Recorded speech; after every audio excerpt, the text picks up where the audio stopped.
Let me tell you who the MVP of the past 2 weeks has been. Ponder looks great. Marcus Rush looks awesome. Our defense looks great. More pass rush in week 2 than week 1, but our offensive line.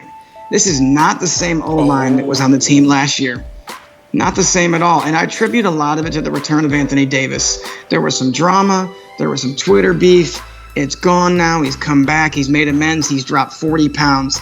The guy looks like an MVP again. Are you listening? Marcus Rush! I did this last year, didn't I? Whoever's starring at the particular time, I like to blast their name out. Marcus Rush. I have a huge feeling that Marcus Rush could be that child of great expectation that came along last year, but is just now being discovered. Marcus Rush can play some football. Who knew? You know what I got a kick out of? Marcus Rush said his workouts with Joe Staley is what made him who he is now. See, hard work. Marcus Rush, listen, here's the thing. Eli Harold, Jason Fanaka's a new guy. See, who else? We already know Ahmad Brooks, this is his last season, unless, I said that last year though, Ahmad may come back again next year and still challenge for the OLB. But listen, no matter what, somebody's going to have to sit down for Marcus Rush. That's all there is to it. And I know he's playing against a lower level competition, but here's the thing. You cannot dominate lower level competition like that without getting recognition. I mean, he is going up. I mean, he's got to play. We need him. Almost 4 sacks. Paxton Lynch just escaped that 4th grasp. And the offensive line has come full circle. I mean, the offensive line has came away from being the worst to possibly one of the first. And that is no exaggeration. Think about that line now, because Anthony Davis, who finally, and I almost wanted to say, Anthony Davis politicked his way into getting into the offensive line, because let's face it, Andrew Tiller and Zach Badels, they were not that bad. But AD just kept pushing. And what did he say a couple of weeks ago? Cream always rises to the top. Disgusting. He got his creamy self right into the first string. And this just happened just yesterday, actually. I have a feeling, though, Davis knew that he wasn't going to move Trent Brown off that right tackle. So he says, okay, let me play guard. And they said, okay, he's in. It's from left to right. Left, yeah. Joe Staley. Joshua Garnett also moving into the first string to take out. I feel sorry for Badels. He was supposed to be the guy but who knew that AD was going to come back when they got him in there? Anyway, Gilmore in the middle, and Anthony Creamy Davis, and then followed by Trent, the man-child, Brown. Hey, I got a better name for him. Trent, the Man-Mountain Brown. It's got a nice ring to it, doesn't it? Yeah, we got some good things coming up with this team. I'm telling you right now. I have a special guest from Niner Noise that's going to give some perspective about the game we just played against the Broncos, as well as some thoughts to keep in mind going forward into the 2016 season. Let's go check him out. Niner fam, it gives me great pleasure. I'm going to introduce you to this guy, and you're going to know him. You probably already know him, because mostly everybody does. In fact, if you don't know James Lebreton by now, where the hell have you been? James, I'm talking about a guy, author, blogger. Also, he's authored a great book, and that's called The Marinelli Family, Rise of an Underboss. I'll tell you more about that in a second. But the GMS thing is something James and another favorite guy of mine, get him, boy. James, welcome to the program, man. Thanks for having me, Ronbo. Pleasure to be on. Give me just a little bit about GMS, because this is something you're going to launch off. So let's get you started with that right now, so people will know soon how to find you and get him, boy. No, I'm not going to give you anything other than get him, boy, because I like that name for him. Yeah. But what's going on with that? He's definitely the definition of get him, boy. We started GMS. It's called Great Moments in Sports. We're going to highlight past, present, and future. We want to talk about the players that have played, a lot of Niners. We want to go across the board, though. We don't want to limit ourselves. We figure, if we can attack every fan base, then all the better for us. And you know what, Ronbo? We don't need to perfect a 49er show because you already did. I'll tell you what, I'm looking forward to your show, and in fact, I hope to get involved with it in some way too, just to peek in and out, and I'm going to promote you, so yeah, looking forward to that project. All right, the game. James, people have said we were trash, we were garbage, we are rubbing along the bottom of a public toilet. I wonder, things are not looking exactly like that now. I mean, we're talking about world beaters yet, or there's no reason to assume too much because it is preseason. But from where you were sitting in this game this past weekend, did you see anything that could change your mind if you have anything established as far as the depth chart? Because there was a lot of players out there busting ass. I was blown away. I seen some surprises. I don't know about you, but what were you thinking about that? Ronbo, there's two guys in particular that have changed the face of the franchise in preseason. Let me go back to what you said before about people said we're garbage, we're trash, we're not this, we're not that. You know what, man? They must have been watching a different team than I've been watching. But after the game against the Broncos, they were watching the same team I'm watching. Christian Ponder. Unbelievable. Oh. This shakes up the depth chart in preseason, regular season. Listen, if he comes out against Green Bay, regardless of who starts, and lights it up like he did against the Denver Broncos, not only are heads going to turn, but heads are going to roll. The other guy I like very, very, very much is Marcus Rush. I mean, how do you not love a guy who gives you a pass rush that you haven't seen since Aldon Smith? And that might be a little early for people, but for me, that's the way it looks. Marcus Rush, I mean, my goodness, the kid had something insane, like 33 and a half tackles for loss at Michigan State. I mean, he's upped his game, 3 sacks in one night. You're talking about half the team's total against the Denver Broncos, and a very good Denver Bronco team at that. James, he would have had 4 had not one Paxton Lynch slipped away. He's just had him in his grip. He leads the league in that category. Nobody has more sacks. He leads the league. Nobody has more sacks than Marcus. And I tell you what, Aaron Lynch's job is in jeopardy. Indeed. I agree. Eli Harold, if you're an Eli Harold fan, I'm sorry. Marcus has shown more than Eli Harold showed in 2 years. Who else is out there? I tell you, Corey Lemonnier. Oh, yeah.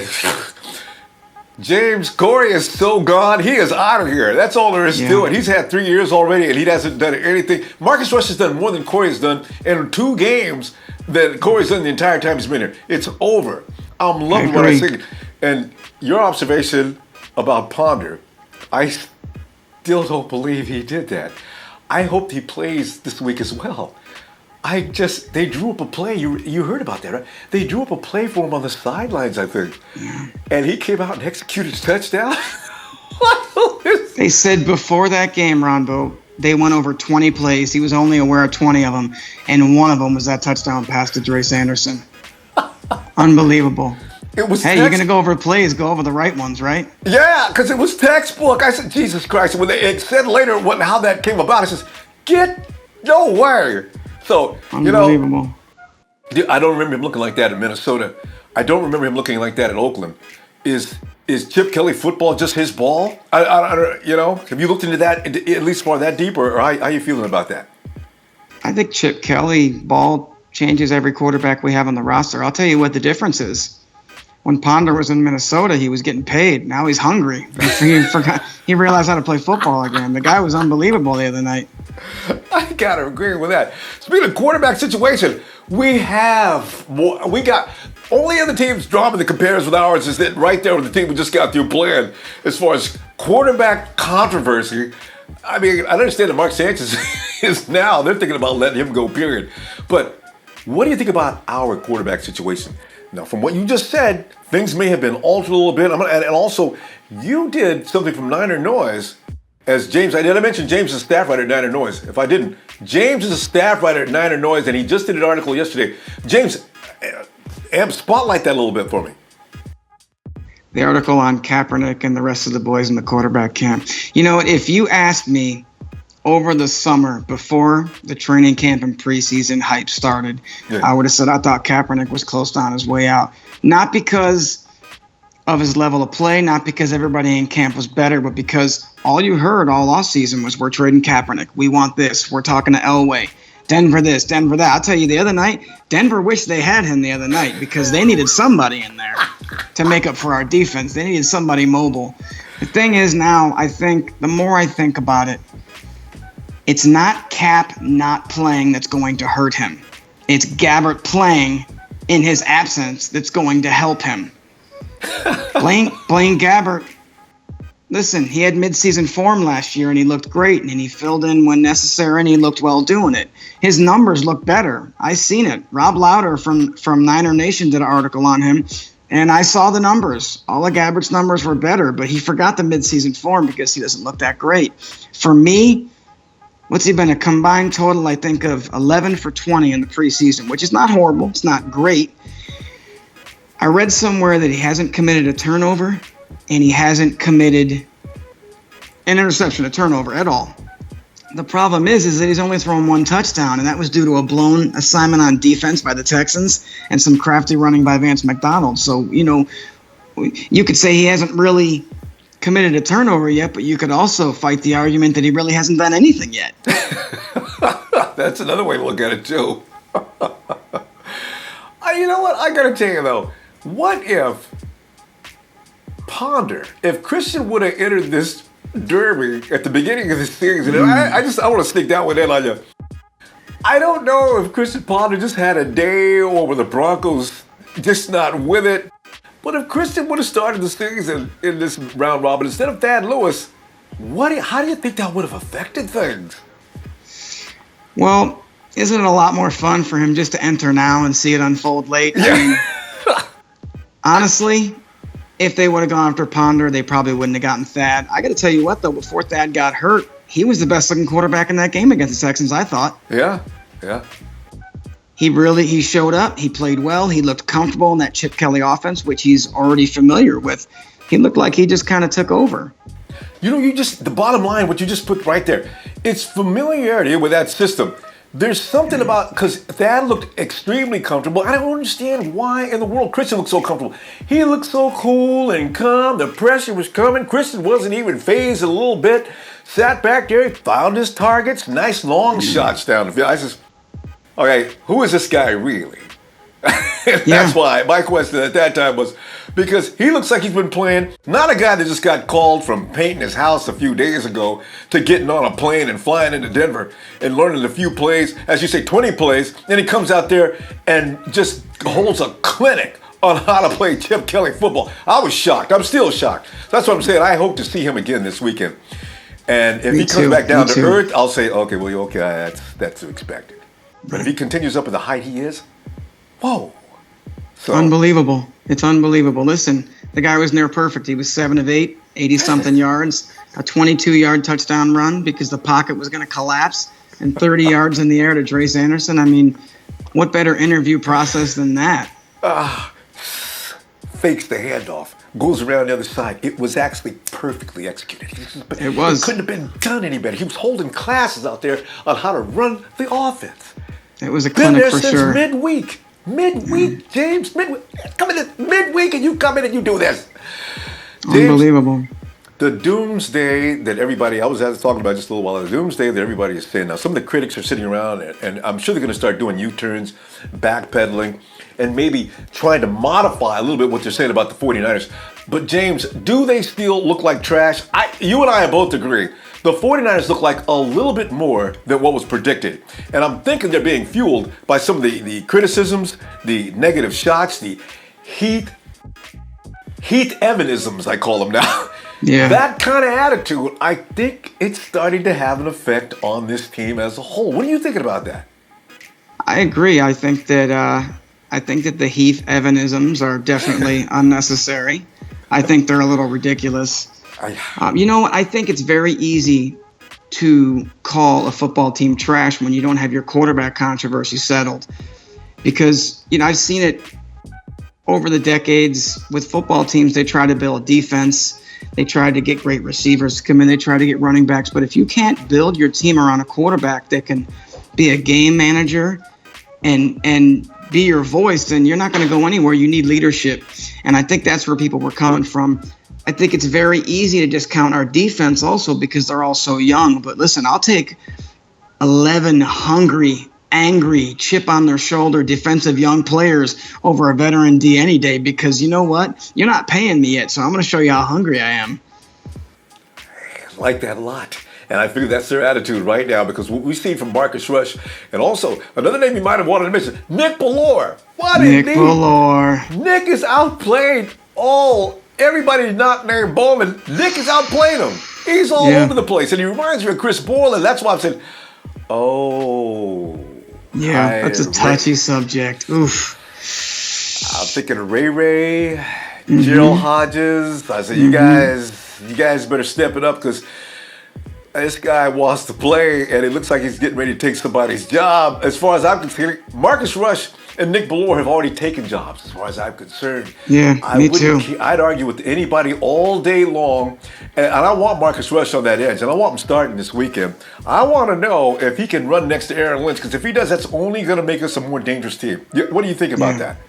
I agree. I think that, honestly, it's the more heads in there, the better. And they can spell each other, too. You know, when one gets tired or even if he doesn't get tired, the more you switch them out, you know, the fresher they are. We saw that 2 seasons ago with the running back situation. They would put Frank Gorin, and they would pull and put Hyde in, and they'd pull and put Gorin.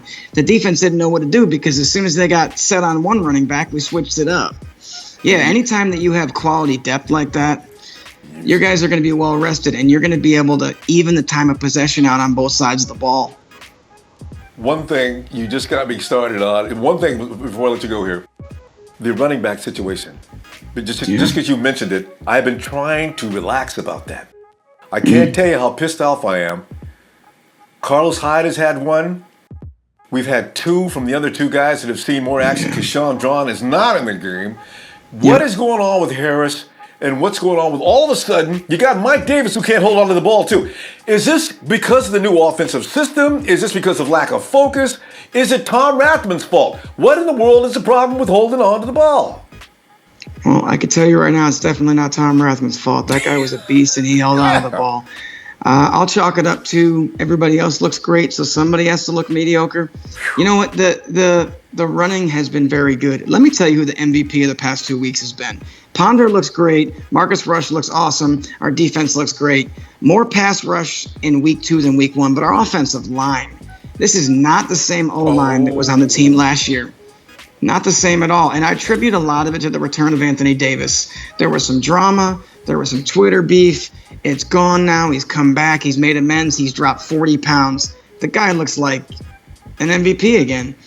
And, you know, you got Garnett. You got the young guy. You got Tiller, who maybe he takes the job from Beatles. We got a lot of options. Listen, I'll tell you what, man. Trent Brown moves like he's 150 pounds. I don't understand it. The guy is huge, and he's agile. This team is operating at a level that they didn't last year, and people don't realize it because they don't watch it close like you and I do. We're Niner nuts, right? We really we love the Niners to the point where we scrutinize every move. And by that process of elimination, we're going to be more critical on them because we know how good they can be. However, that O-line looks great. Yes, I saw some fumble issues. I hope that gets cleared up. But, you know, week 1, every running back just looked amazing. I hope the fumble jitters, they get over that. But at the same time, man, I got to chalk it up to everybody else looks so good. Maybe that's our Achilles heel.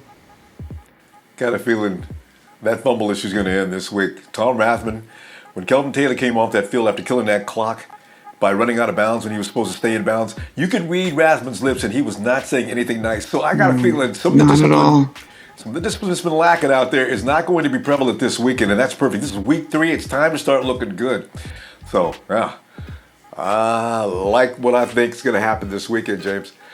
Well, listen, James, Green Bay, yeah, unbelievable. Should be a good game. And you know Kaepernick does well against them, so we'll see what happens. And he's got to be fired up. Look for James Lebreton on Niner Noise. When you go through the dailies, look for James. He's an editorial guy. You'll see his name right up there, James Lebreton, Labreton. Check him out. He's got a regular going on all week long. Every week, a couple articles. James, you know what, man? Because I wonder what it'd be like to sit next to you in the ballpark, man. You got to give me a scream as if Kaepernick just scored from a 10-yard run. I'm going to give you 3, 2, 1 and give us a go Niners. 3, 2, 1. Niners! James, thanks a lot, man. I enjoyed that so. I'll see you online, fam. And coming up Friday, we got a game of games coming up in this preseason. The table is set. This could be extremely cool because we know, first of all, our team is not filled with chumps like everybody says we are, because they showed last week this team is tough.